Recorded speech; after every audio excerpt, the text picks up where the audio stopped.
Happy Monday, small players. Welcome to another episode of Pre-Market Scanning, where we go over the scan results for the day and we analyze them for support and resistance levels. If you're new to this channel or if you're new to these videos are meant for people that know how to trade or students that are still learning how to trade and need help establishing support and resistance levels. So this video can help them. They can at the same time open up the charts and try and draw support and resistance and compare those with my lines and ask questions. And then also for people that know how to trade and need help forming a trade plan, determining entries or exits, figuring out what an entry trigger is, etc. If you are someone that's absolutely new, not really studying yet, these videos are not going to be very helpful for you. So this is not, unfortunately, nothing in life, including trading, is a get rich, quick scheme. They don't exist. I mean, that's why they're called schemes, because if you hear about a very easy way to get rich quickly, someone's probably trying to steal you out of your money.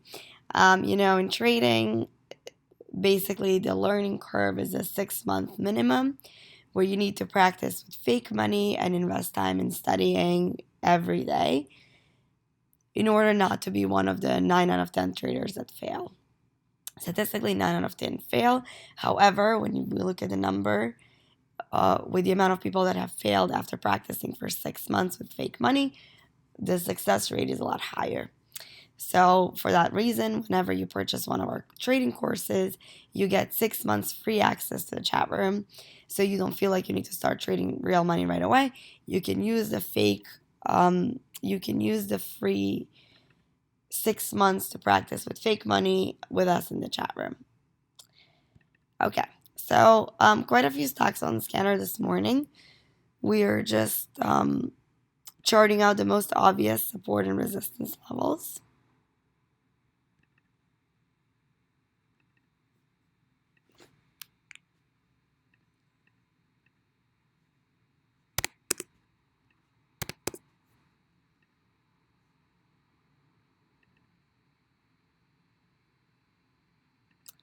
Riot a big overnight move, so I assume Bitcoin is on the upside again.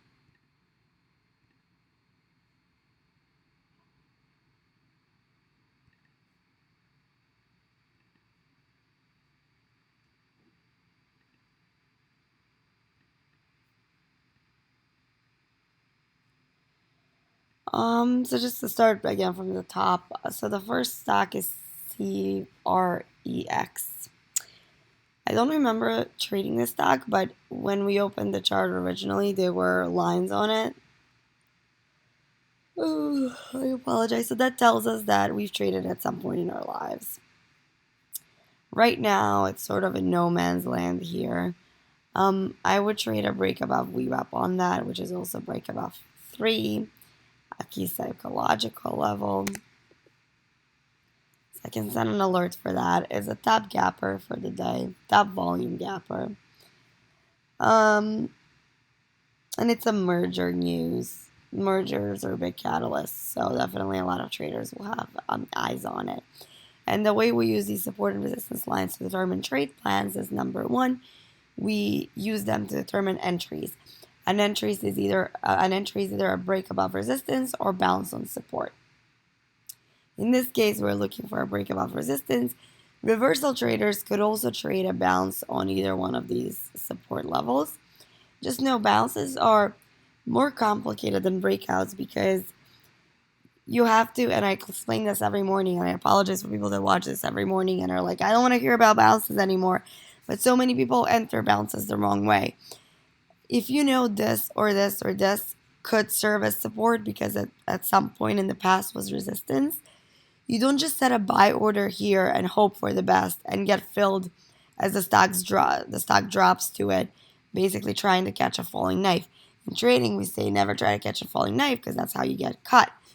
What you wait for is a drop to this level, a rejection of lower prices, and a bounce on the upside. You never get filled on the way down, you get filled on the way up. And if it doesn't bounce, you wait for the next level. Again, You wait for rejection of lower prices. You wait for the tape to flash green, just like this. You wait for the volume levels to increase. You wait to see big orders and you follow them. You're never the first buyer. You follow others, you ride the wave. If it doesn't happen here, wait on the next level, etc. Breakouts are more straightforward. Break above a level normally gives a squeeze. We enter the breakout, and that's it. Also, as we're watching this level of 288 is a key level. The tape keeps going crazy here. This one also seems like a little bit of a higher float. So we should check the float on this to make sure. Because higher floats are harder to squeeze, so breakout trades become a little more complicated.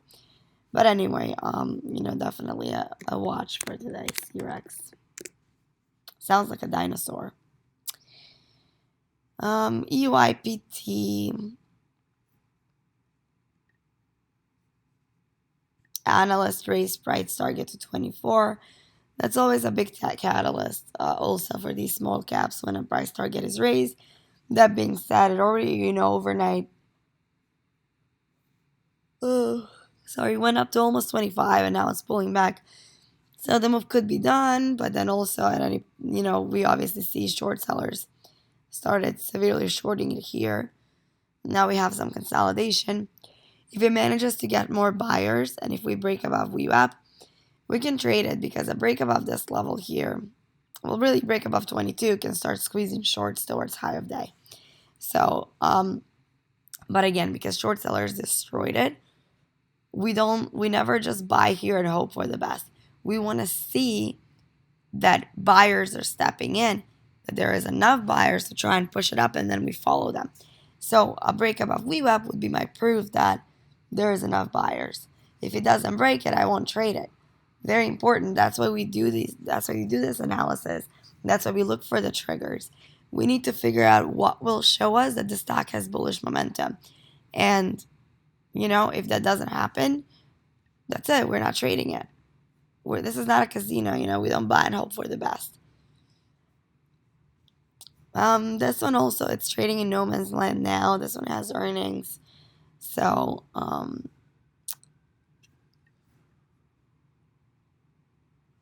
there's some earnings volatility. I wouldn't really trade this until it breaks above, where's the high here? 154. Until it breaks about 155, I wouldn't trade this. And it could be done because it had the pump for earnings, whenever it had the move happen. It could be done, but in the event it's not, I want to see bullish momentum, so I would wait for that. And if it does break above VWAP, it's a nice trade because it has a lot of room to high of day. But, obviously not touching it before that. This one just dropped news 2 minutes ago. You can trade a secondary news move on this one.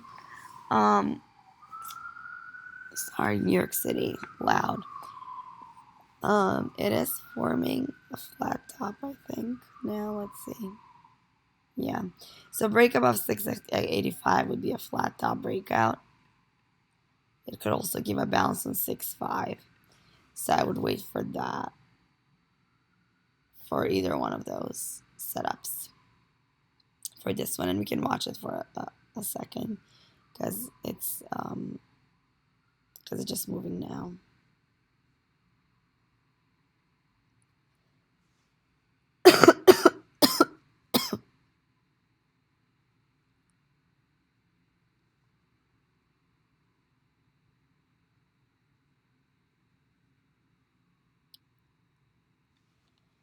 Okay, well, not doing much at the moment, but anyway, those are the trade levels. Riot, whenever you trade Riot or Mara, you always have to look at the Bitcoin chart. We also normally like to watch them at the same time. Oh, but look, Riot and Mara this morning do not trade in the same patterns. So maybe Bitcoin is not going up. Maybe Riot just has a Riot has a catalyst. Let's see Bitcoin first. Yeah, no, Bitcoin is not pumping. So Riot has a separate catalyst. So this is new. We normally only trade Riot and Mara when Bitcoin has a pump, but now it seems like Wall Street Bets picked up Riot. So some randos are just buying it because of it. Whatever. anywhere between 46.3 and 46.15. It could find support. It has had a lot of resistance there in the past, so a drop to this level could be a reversal trade to VWAP. Obviously in the lower levels as well. And then break above 48 is short squeeze potential. So we can set those alerts. I want to start with 46.3 because that's where the first rejections are. And then break above 48.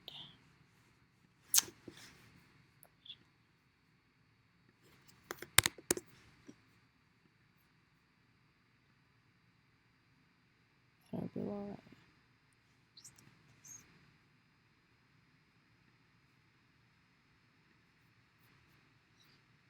No warrant we can skip. We've traded this one in the past. It's a good stock to trade just at the moment in no man's land, but it breaks above VWAP, I'll trade that. PROG also a big mover for the past month. Not a lot of, right now it's not really doing anything, but if it breaks above this level of 3.1 or even VWAP, we can trade it, but the main thing on it is it needs to pick up more volume. Right now it's sort of barcoding, so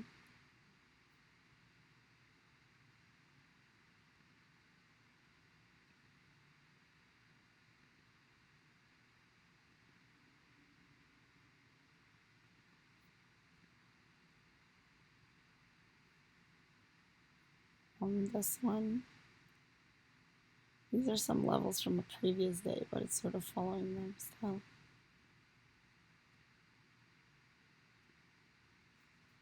Okay, and also wanted to see this one because it has a lot of volume for the day, and it was something we traded on Friday. Had quite a big move, continued to move, and I see the warrants on scanner. The actual stock is not on scanner at the moment.